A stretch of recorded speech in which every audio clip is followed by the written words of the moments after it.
Social মিডিয়াতে যেখানে সত্যিকার অর্থে বড়লোক না হয়েও টাকা পয়সা শো অফ করা হয়, সেই জায়গায় ১৯ লক্ষ কোটি টাকার মালিক মার্ক জাকারবার্গ কেন সবসময় একই ধরনের সিম্পল টি শার্ট পরে ঘুরে বেড়ায়? কেন ১৫ লক্ষ কোটি টাকার মালিক ওয়ারেন বাফেট ১০ বছর আগেকার পুরনো গাড়ি চালায়? কেন ইলন মাস্ক থাকে ছোট্ট একটা এক কামরার বাসায়? পৃথিবীর এই শীর্ষ ধনীরা কেন নিজেদেরকে গরিবভাবে সোশ্যাল মিডিয়ায় বা বিশ্বের সামনে উপস্থাপন করে? এটি কি তাদের ভিতরের কোনো এক বড় ষড়যন্ত্র, নাকি তারা বাস্তবিক অর্থেই এমনই সাদামাটা?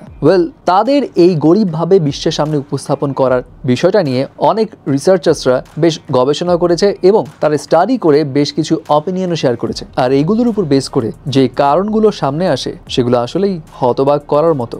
প্রথমত, অনেক গবেষকদের দাবি বিলিয়নারিরা নিজেদেরকে বিশ্বের সামনে এভাবে গরিবভাবে উপস্থাপন করে, এর পিছিয়ে একটা রিজন হচ্ছে ইনভেস্টরদেরকে সহজে অ্যাট্রাক্ট করা। কারণ যখন কোনো কোম্পানির সিইও বা কোনো কনসার্ন স্যুট বুট পরে দামি লাইফস্টাইল লিড করে, তখন ইনভেস্টররা সহজে সেই কোম্পানির উপর টাকা ঢালতে চায় না। কারণ ইনভেস্টরদের ধারণা থাকে এই লোকটা হয়তো বা মিতব্যয়ী নয়, সে নিজের খরচ সম্পর্কে অবগত নয়। এবং ম্যাক্সিমাম ক্ষেত্রে এমন হয় যে ওইসব লাক্সারিয়াসভাবে চলাফেরা সিইও বা কোম্পানির মালিকরা ইনভেস্টরদের টাকা পয়সা ঠিকমতো বুঝিয়ে দিতে পারে না, যার কারণে বড় বড় যারা বিলিয়নারি আছে যেমন mark Zuckerberg, Elon Musk, Jeff Bezos, তারা সিম্পলভাবেই চলাফেরা করে নিজেদের উপর যাতে ইনভেস্টরদের ট্রাস্ট থাকে সেটা বজায় রাখার জন্য।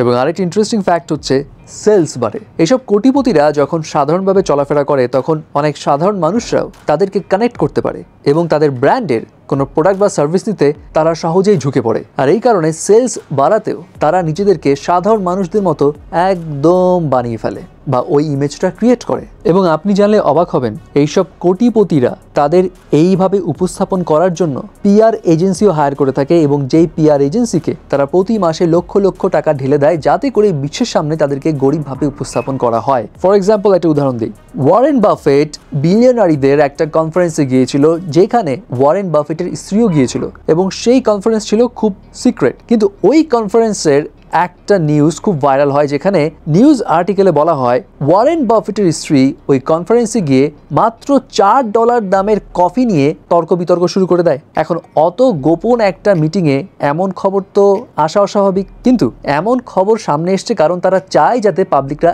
এমন খবর শুনে। তাদের পিআর এজেন্সি এই খবরটা ছাপিয়েছে যাতে সবাই বুঝতে পারে ওয়ারেন বাফেট কতটা সাদামাটা, কতটা সিম্পল।